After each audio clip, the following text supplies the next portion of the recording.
What is up, everyone? Welcome back to another video today, and in this video I'm going to be taking a look at the NG Models January 2024 releases. It's Friday, January 19th. Happy Friday, everyone, and welcome to another doubleheader, the second video for today. So we just had the Gemini Jets releases come out yesterday, and we're still kind of on a high from that Gemini release. Does NG perhaps have an answer that will put them on top for the releases this month? But first, let's take a look at the hints that NG has announced. We got one A319, four A320s, three A321s, one A330, one A350, four 737-700s, one 737-800, four 737 MAX 8s, two 747 SPs, two 787-9s, one TriStar, and two Tupolev Tu-154s. So those are all the hints, and it's about average size, I would say, for NG. I'll count up here real quick. It's actually only 26 total hints, so we're actually much smaller this month than what we were in the previous set, which was close to like 40 releases, if I remember correctly. Alright, we've made it to the NG website, so let's go ahead and begin with our first release. We have an Air India Airbus A319. This one has a 150 years of celebrating the Mahatma sticker, which I'm not sure where that's at on this plane. I think it's just underneath the passenger line. I could be wrong on that, but I see a couple little stickers down in that area, just underneath where the Air India titles rest. I was thinking they were going to do a new livery A319, but I don't think any of those are flying just yet, so we'll have to wait on that. Up next, we have an Air Travel Airbus A320neo. This is the Spicy Girls in Hunan colors, I think is how you say it. This is very interesting. We've got like I think those are jalapenos on the livery with a red background, a green tail, and clouds. This is a very unique livery, and the pink engine as well. Let's see, the registration of this aircraft is, okay, website's glitching out on me. It's Bravo-30 Echo Hotel, so that is what we're dealing with here. And the next we have the Avianca A320. Ooh, this is the Surf City El Salvador livery. I think I saw this in Dallas last summer when I was there for Airliners International. I have a feeling that I saw this when I was there.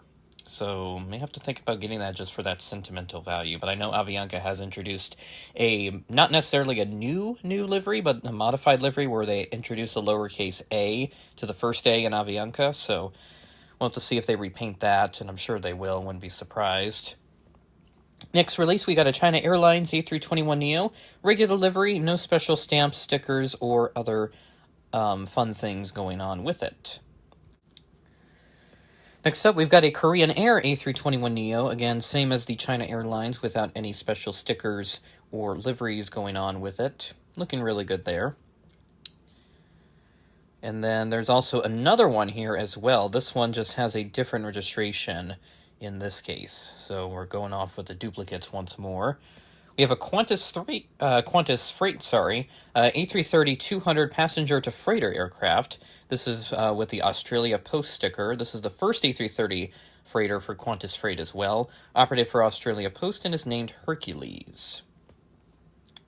And then we have the Aeromexico 737-700. This is with a CDMX special livery. You can see that there in the back with like the pink, and it has the CDMX titles just underneath the passenger windows. Then we have another one of these Mercado Livré 737-800s, these bright neon yellow aircraft. They have DC-9s as well, because I saw JC Wings announce one of those recently. But I know they did another one of these already, so I'm not sure why they had to do a second one in this case. Seems a bit interesting.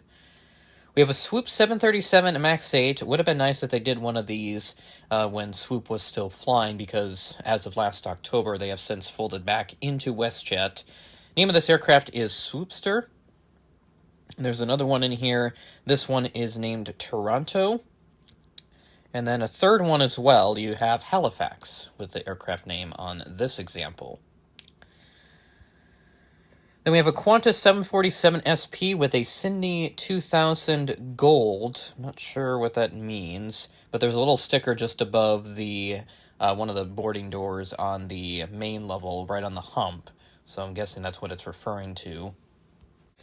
Now we have another Qantas 747 SP to take a look at. This is the regular livery, which, again, I think they've already done a couple of these, so why another re-release so soon? I don't know. And then moving along, we've got another North Atlantic 787-9 to take a look at, named Heart of the Valley. So a different one than what they've done before, but still kind of a duplicate technically. And then we have, this is interesting, an Air Europa North Atlantic hybrid. So this is leased from North Atlantic, and it just has the Air Europa title slapped on the front of it instead of North Atlantic. So kind of interesting choice here with the hybrids. And then we do have another one of these. Oh, come on, man. I was not hoping that it would be a hybrid in this case for the L1011, because I was looking forward to this one. But this one is, of course, an ATA TWA hybrid, so I'm going to have to pass on that one, since it's not a TWA full livery or even an ATA full livery, so they had to do one of these hybrids. Because I thought Buchanan models, I thought they were going to do hybrids for those, but obviously not here. So that sucks. Moving on, we have an Azul A350-900 with the Most On-Time Performance Awards 2022 sticker on it. Seems a bit interesting. And we finally have some Southwest. Okay, here's a good one right here. 737-700 splits, because my other one broke from Panda Models that was released a few years ago at a retailer exclusive. So I think I'm going to have to get one of these as well, since I broke mine. There's also one with regular winglets if you desire that option instead. And then this one has a mismatched winglet painted canyon blue. I'm guessing it's on the other side of the plane, or it's on the inside of one of these winglets, or maybe it's both, but it doesn't show that here in the CGI. So a lot of choices for Southwest, but still definitely not fond of having all those choices in one release. But some collectors desire that, so what can you do? Then we have an Aeroflot Tu-154B. This one has chartered by LOT Polish Airlines titles on it, which is kind of interesting. I don't know anything about that, so if anybody has that knowledge, feel free to leave a comment. I'd be eager to hear what was up with that. And then now we have another one. This is chartered by Bulgarian Airlines. Very interesting. So you do have those two choices between whether or not you want your aircraft to be chartered by LOT Polish or Bulgarian Airlines. And that is all of our all of our regular releases. There are a few future releases down here. I suppose I'll take a look at these real quick. We have an Air India A350-900 in the new livery. And then two Tupolev 154Ms. This one, not sure who operates this. I think it's something with the Chinese government. And then there's China Southwest. Okay, I think it's China Southwest. That might have just been an older livery there in that case. So kind of interesting here in that regard. And that is everything with our releases. So kind of your run-of-the-mill NG release with a lot of duplicates going on here. The Korean Air 321 Neos, Swoop Maxes, Qantas SPs, the 3 Southwest 737s, and 2 Aeroflot Tupolev 154s. A lot of special liveries going on here as well. So for those that like special liveries, this is definitely your release, but for others, not necessarily the most exciting. And the TWA L1011, I was at least hoping it would be TWA. But instead, it's an ATA hybrid, something that like Buchanan models would do, but we've apparently lost that brand now, so not sure what happened. But I hope NG does do a TWA L1011 TriStar with the Twin Stripes livery. Since I have their Twin Globes, I'd love to have the Twin Stripes one with the filled-in titles, not the hollow titles, because I don't really care for that livery that much.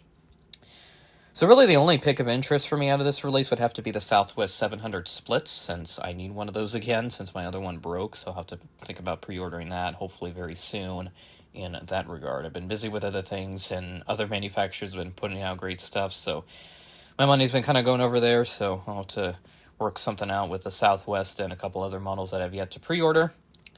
But that'll do it for me today. With that being said, thanks for watching, and I'll catch you in the next video.